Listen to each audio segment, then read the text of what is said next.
Selama ini kita diajarkan bahwa Antartika hanyalah hamparan es tak berujung, tempat kosong, mati, tak berpenghuni. Tapi bagaimana jika itu tidak sepenuhnya benar? Bagaimana jika di balik dinding es raksasa itu ada dunia lain, wilayah yang tidak pernah ditampilkan di peta, dan sesuatu atau seseorang yang tidak ingin kita mengetahuinya? Catatan kuno, peta terlarang, ekspedisi yang dibungkam, hingga bisikan tentang kehidupan di luar batas dunia manusia. Malam ini kita akan menyusuri sebuah misteri yang disebut Terra Infinita, kehidupan di balik tembok Antartika.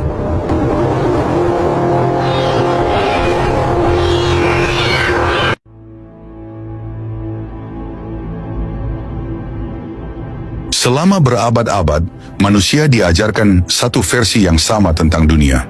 Bahwa bumi ini telah sepenuhnya dipetakan. Bahwa tidak ada lagi wilayah tersembunyi. Bahwa Antartika hanyalah ujung dunia, hamparan es tak bernyawa, sunyi dan kosong. Namun, setiap misteri besar dalam sejarah selalu diawali dengan satu kebohongan yang disepakati bersama. Bayangkan ini, sebuah daratan yang luasnya lebih besar dari Eropa, dikelilingi dinding es setinggi gedung pencakar langit, dijaga oleh aturan internasional yang sangat ketat, dan anehnya, hampir tidak ada satupun manusia bebas yang boleh menjelajahinya. Pertanyaannya sederhana, jika Antartika hanyalah es, mengapa dunia harus begitu takut membukanya? Di balik suhu ekstrem dan badai mematikan, tersimpan catatan yang jarang dibahas. Peta-peta tua yang tidak sesuai dengan peta modern, dokumen kuno yang menggambarkan tanah hijau di selatan, dan kisah-kisah yang menyebutkan bahwa es hanyalah penutup, bukan batas. Beberapa pelaut kuno percaya Antartika bukanlah akhir dunia, melainkan gerbang. Gerbang menuju wilayah yang disebut dalam naskah lama sebagai Terra Infinita, tanah yang tak berujung. Dunia yang berada di luar pemahaman manusia modern. Anehnya, istilah ini tidak muncul dalam cerita fiksi. Ia tersebar dalam peta abad pertengahan, catatan rahasia kerajaan, dan dokumen yang kini disimpan jauh dari publik. Dan di antara semua teori yang muncul, ada satu benang merah yang membuat banyak peneliti merinding, bahwa di balik tembok Antartika, mungkin bukan hanya ada daratan lain, tetapi kehidupan lain. Bukan sekadar hewan, bukan pula tumbuhan aneh, melainkan entitas, makhluk, atau peradaban yang tidak termasuk dalam sejarah resmi manusia. Dalam tradisi mistik kuno, selatan selalu dianggap sebagai arah terlarang, tempat roh-roh kuno berdiam, wilayah yang tidak boleh dilewati manusia biasa. Bahkan dalam beberapa teks esoterik, Antartika disebut sebagai penutup dunia lama. Dunia sebelum banjir besar, sebelum sejarah diulang, sebelum manusia dipaksa melupakan asal-usulnya. Dan jika itu terdengar terlalu mustahil, maka pertanyaan berikutnya menjadi lebih mengganggu. Mengapa hingga hari ini seluruh dunia sepakat menandatangani satu perjanjian yang sama, Traktat Antartika, yang secara efektif melarang eksplorasi bebas? Mengapa tidak ada citra satelit resolusi penuh yang benar-benar terbuka untuk publik? Mengapa ekspedisi tertentu dihentikan tanpa penjelasan jelas? Dan mengapa setiap kali topik ini muncul, ia langsung dilabeli sebagai teori konspirasi? Padahal sejarah mengajarkan satu hal penting. Banyak kebenaran besar, awalnya juga dianggap sebagai khayalan. Di beberapa laporan tidak resmi, terdapat kesaksian tentang suara-suara aneh di balik badai es. Bayangan yang bergerak tanpa jejak, dan wilayah hangat di tengah benua beku, sesuatu yang secara ilmiah seharusnya tidak ada. Apakah itu fenomena alam? Ataukah tanda bahwa Antartika menyembunyikan sesuatu yang lebih tua dari peradaban kita? Video ini bukan untuk meyakinkanmu, bukan pula untuk menakut-nakuti, melainkan untuk mengajakmu melihat celah-celah kecil dalam sejarah resmi. Retakan di mana kebenaran seringkali bersembunyi. Karena jika Terra Infinita benar-benar ada, maka dunia yang kita kenal saat ini mungkin hanyalah sebagian kecil dari kenyataan. Dan mungkin tembok Antartika bukan dibangun untuk melindungi kita dari apa yang ada di luar, melainkan untuk melindungi sesuatu di dalamnya dari kita.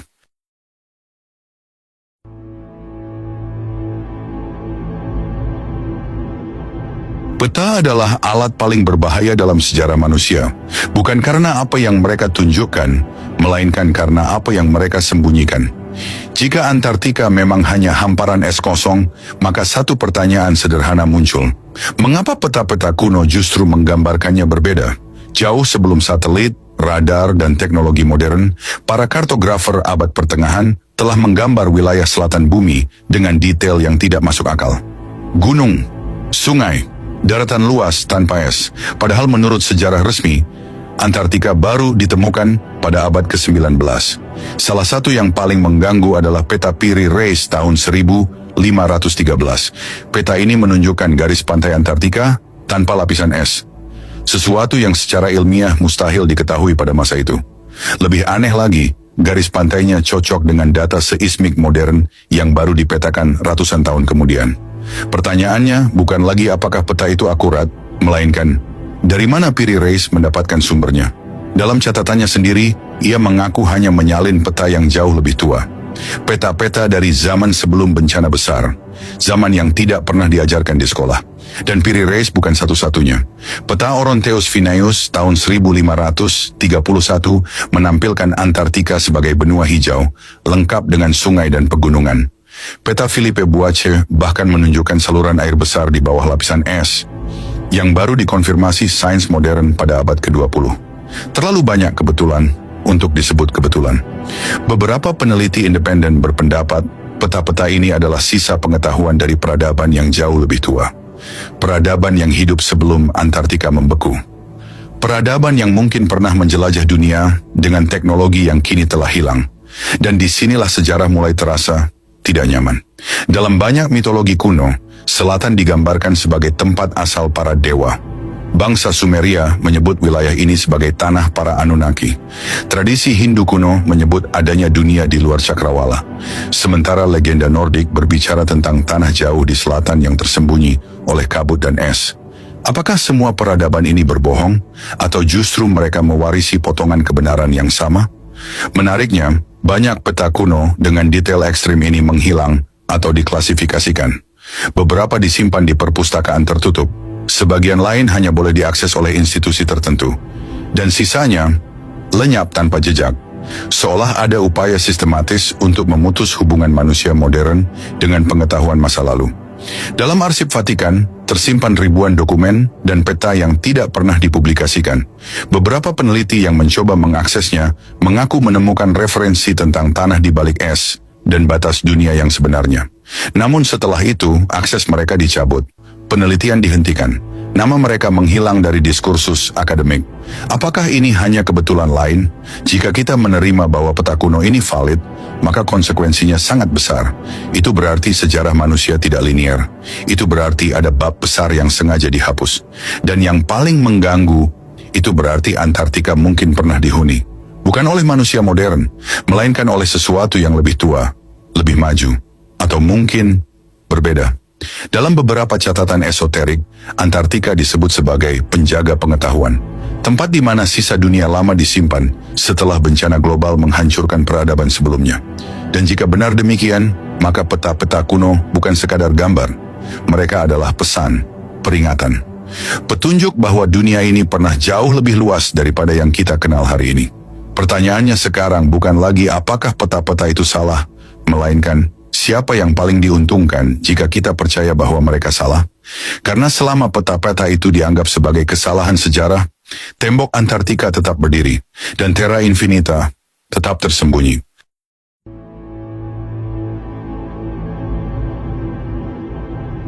Istilah Terra Infinita bukanlah konsep baru. Ia muncul berulang kali dalam catatan kuno, namun selalu ditempatkan di pinggir sejarah.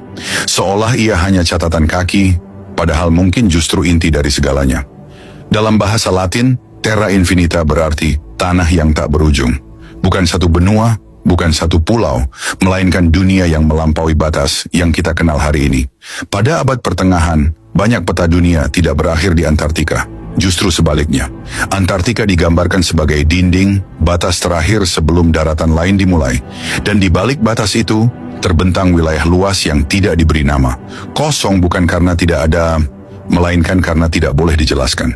Para kartografer saat itu menyebutnya dengan istilah samar, tanah jauh, wilayah selatan yang tak terpetakan, atau sekadar di luar dunia yang diketahui. Yang aneh, hampir semua peta tersebut memiliki pola yang sama. Mereka sepakat bahwa dunia tidak berhenti di es. Mereka hanya berbeda dalam satu hal. Berapa banyak yang berani mereka tunjukkan? Dalam kosmologi kuno, bumi tidak selalu dipahami sebagai bola tertutup. Beberapa tradisi menggambarkannya sebagai dunia berlapis. Lingkaran-lingkaran realitas yang dipisahkan oleh batas alamiah, gunung, lautan, kabut, dan dalam banyak naskah, es. Es dianggap sebagai pemisah antar dunia. Bukan karena dinginnya, melainkan karena sifatnya yang mengunci. Menutup sesuatu yang tidak boleh disentuh sembarangan. Beberapa teks kuno bahkan menyebut bahwa dunia manusia hanyalah satu wilayah di antara banyak wilayah lain. Dan Terra Infinita adalah sisa dunia lama yang tidak ikut runtuh saat bencana global melanda bumi. Bencana itu dikenal dengan banyak nama. Banjir besar, riset dunia, zaman kegelapan. Namun intinya sama, sejarah terputus. Jika teori ini benar, maka Antartika bukan benua. Ia adalah segel, penyekat antara dunia yang kita huni dan dunia yang sengaja ditinggalkan. Menariknya, konsep dunia di luar peta resmi tidak hanya muncul dalam teks barat. Dalam legenda Asia, terdapat kisah tentang tanah di balik lautan beku. Dalam tradisi Tibet, dikenal cerita tentang Shambhala, sebuah kerajaan tersembunyi yang hanya bisa diakses melalui jalur tertentu. Apakah itu simbol, ataukah ingatan samar tentang lokasi nyata? Beberapa peneliti modern mengaitkan Terra Infinita dengan teori dunia tertutup informasi, bahwa manusia modern hidup dalam ruang pengetahuan yang dibatasi, bukan karena keterbatasan teknologi, melainkan karena kontrol narasi. Peta modern memberi ilusi bahwa dunia telah selesai dijelajahi. Tidak ada lagi ruang kosong, tidak ada lagi misteri geografis. Padahal sejarah menunjukkan, setiap kali manusia yakin telah mengetahui segalanya, saat itulah kebenaran besar biasanya muncul. Lalu mengapa Terra Infinita tidak pernah dibahas secara serius? Jawabannya mungkin terletak pada satu fakta sederhana. Jika dunia lebih luas dari yang kita ketahui, maka seluruh sistem pemahaman manusia runtuh. Konsep negara, batas wilayah, kepemilikan bumi, semua menjadi tidak relevan. Dan lebih dari itu, pertanyaan tentang asal-usul manusia harus ditinjau ulang. Jika ada dunia lain, maka kemungkinan ada peradaban lain. Atau setidaknya, jejak peradaban lama yang tidak pernah punah. Dalam beberapa laporan tak resmi, disebutkan bahwa ekspedisi tertentu menemukan struktur aneh di balik wilayah es. Bukan formasi alam, melainkan pola geometris. Seolah sesuatu pernah dibangun di sana. Namun laporan-laporan ini tidak pernah dipublikasikan secara luas. Tidak ada klarifikasi, tidak ada bantahan resmi, hanya keheningan. Dan keheningan seringkali lebih berbicara daripada penjelasan panjang. Terra Infinita mungkin bukan dunia fantasi. Mungkin ia adalah bagian bumi yang sengaja dilupakan, atau disembunyikan, atau ditunggu. Karena jika manusia benar-benar mencapai batas dunia dan menemukan bahwa di baliknya masih ada daratan, maka pertanyaan terakhir bukan lagi apa yang ada di sana, melainkan mengapa kita tidak seharusnya ke sana.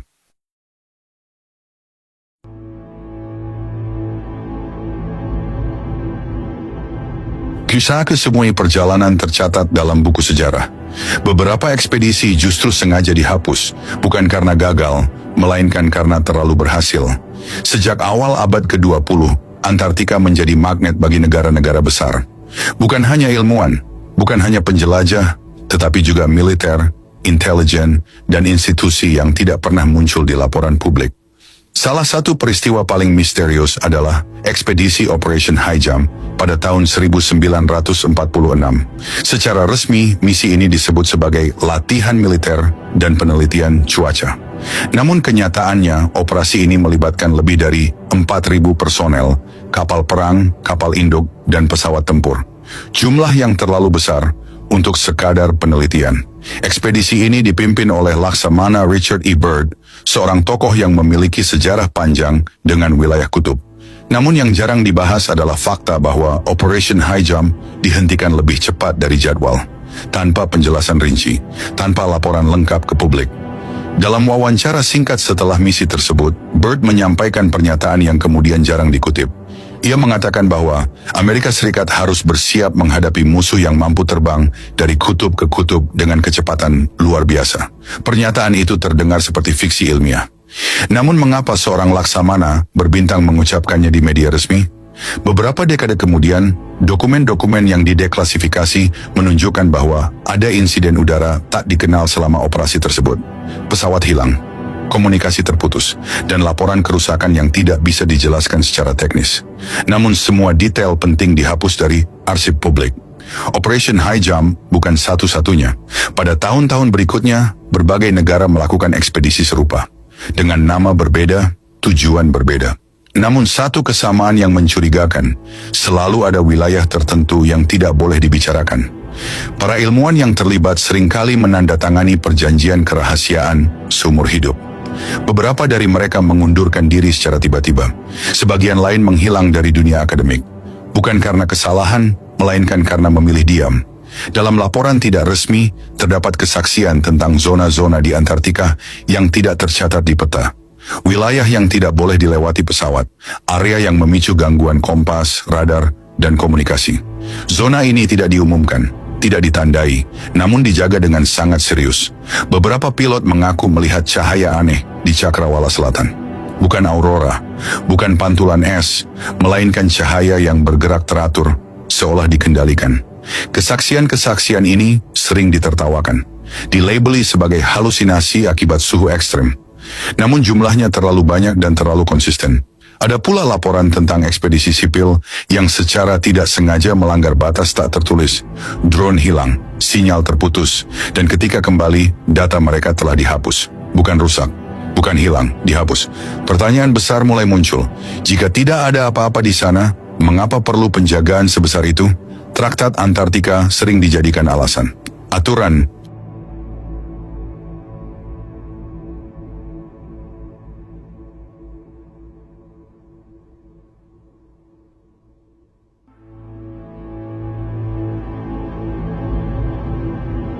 Jika Antartika benar-benar hanya es dan batu, maka tidak ada alasan untuk mempertanyakan apapun. Namun masalahnya, banyak laporan justru menunjukkan kebalikannya.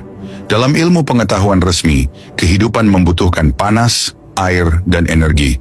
Dan ironisnya, semua unsur itu ditemukan di bawah es Antartika. Danau-danau subglasial seperti Danau Vostok telah terisolasi selama jutaan tahun. Air cair, tekanan tinggi, dan kemungkinan ekosistem yang berkembang tanpa cahaya matahari. Ilmuwan mengakui hal ini, namun hanya sampai batas tertentu. Yang jarang dibahas adalah kemungkinan berikutnya. Jika mikroorganisme dapat bertahan, mengapa kehidupan yang lebih kompleks mustahil? Beberapa laporan internal menyebutkan adanya anomali biologis. Bentuk kehidupan yang tidak sesuai dengan klasifikasi umum. Struktur sel yang berbeda. Respons lingkungan yang tidak lazim. Namun temuan-temuan ini tidak pernah dipublikasikan secara terbuka. Dan disinilah cerita berubah dari ilmiah menjadi gelap. Dalam kesaksian tak resmi dari anggota ekspedisi lama, terdapat cerita tentang sosok-sosok yang terlihat dari kejauhan. Tinggi, diam, tidak agresif. Namun jelas, bukan manusia seperti yang kita kenal. Mereka tidak mendekat, tidak menyerang, hanya mengamati. Kesaksian semacam ini sering disamakan dengan legenda. Namun menariknya, deskripsi mereka memiliki kesamaan, mencolok di berbagai laporan terpisah yang berasal dari waktu dan negara berbeda. Kulit pucat, gerakan lambat, dan kemampuan bertahan di suhu ekstrim tanpa perlindungan teknologi. Apakah ini makhluk biologis atau hasil adaptasi manusia yang berbeda? Beberapa teori menyebutkan kemungkinan adanya cabang peradaban manusia yang berkembang terpisah setelah bencana global. Manusia yang beradaptasi dengan lingkungan ekstrem. Manusia yang tidak tercatat dalam sejarah resmi. Dalam mitologi kuno, sering disebut adanya penjaga batas dunia. Makhluk yang bukan dewa, namun juga bukan manusia biasa. Tugas mereka bukan menguasai, melainkan menjaga keseimbangan. Apakah kisah ini hanya simbol atau ingatan kolektif tentang sesuatu yang nyata? Lebih mengganggu lagi, ada laporan tentang struktur di balik es. Terowongan panjang, ruang luas, formasi geometris yang terlalu simetris untuk disebut alami. Struktur ini tidak berada di permukaan, melainkan jauh di bawah es. Terlindungi, seolah memang dirancang untuk tidak ditemukan. Beberapa ilmuwan independen mengaitkan temuan ini dengan teori peradaban prasejarah yang memiliki teknologi berbeda dari kita. Bukan lebih primitif, bukan pula lebih maju dalam arti modern, namun berkembang di jalur yang berbeda. Dan jika peradaban seperti itu memang ada, maka Antartika bukanlah kuburan es. Ia adalah tempat perlindungan. Tempat terakhir yang selamat ketika dunia di atas hancur. Ada pula teori yang lebih kontroversial, bahwa kehidupan di balik es bukan berasal dari bumi sepenuhnya. Bahwa Antartika adalah titik kontak, gerbang, atau stasiun lama yang ditinggalkan. Teori ini sering ditertawakan, namun anehnya, dokumen-dokumen tertentu justru menghindari pembahasan wilayah tersebut sama sekali. Seolah lebih aman untuk menertawakan daripada menjelaskan. Yang pasti, jika memang ada kehidupan di balik tembok es, maka alasan pelarangan eksplorasi menjadi lebih masuk akal. Bukan untuk melindungi alam, bukan untuk mencegah kerusakan, melainkan untuk mencegah pertemuan. Karena pertemuan semacam itu akan mengubah segalanya. Ia akan mengguncang pemahaman manusia tentang asal-usulnya, tentang posisinya di dunia, dan tentang kenyataan bahwa kita mungkin tidak pernah sendirian. Dan mungkin kita memang tidak dimaksudkan untuk pergi ke sana. Bukan karena kita tidak mampu, melainkan karena kita belum siap menghadapi siapa atau apa yang menunggu di balik es Antartika.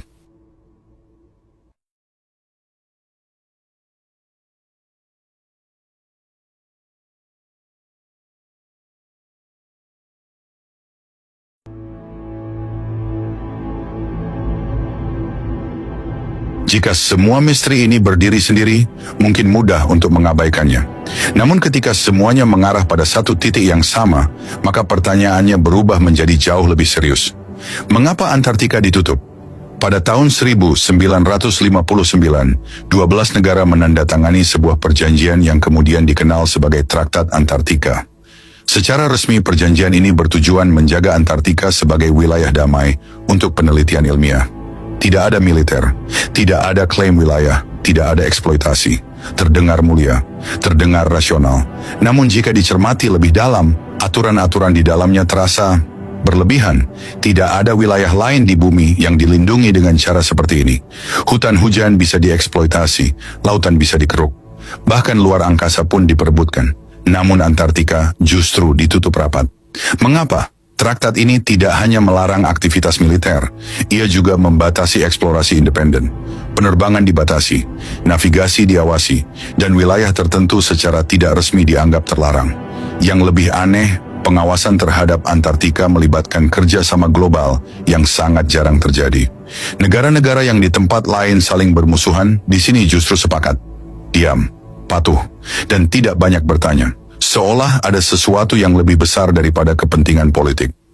Beberapa analis berpendapat, Traktat Antartika bukan perjanjian perlindungan, melainkan perjanjian penguncian. Bukan untuk menjaga manusia dari merusak Antartika, tetapi untuk menjaga manusia agar tidak menemukan sesuatu. Jika Antartika hanyalah es, mengapa diperlukan sistem pengawasan yang begitu ketat? Mengapa pelanggaran kecil pun bisa berujung pada sanksi serius?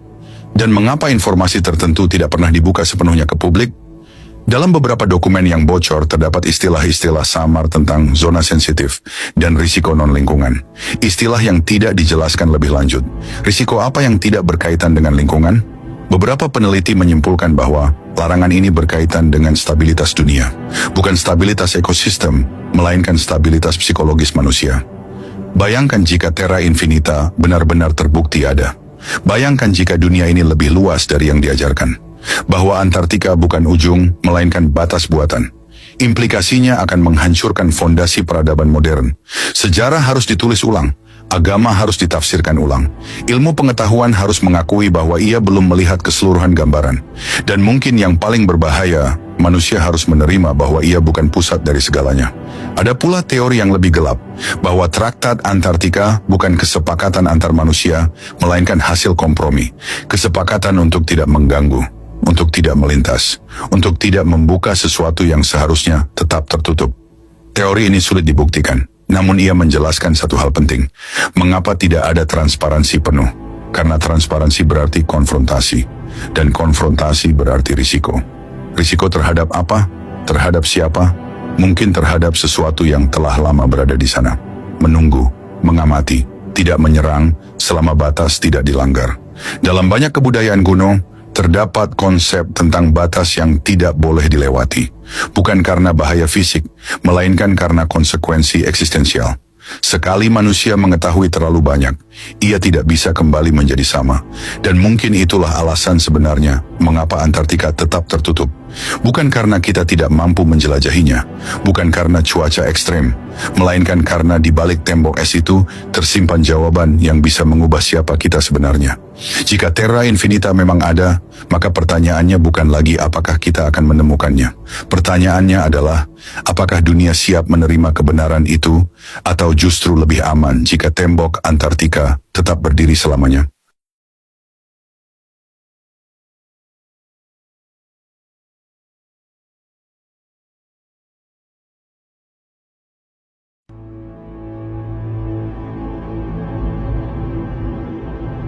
Dan pada akhirnya semua misteri ini bermuara pada satu kesadaran sederhana, bahwa dunia yang kita kenal mungkin bukan dunia yang sebenarnya.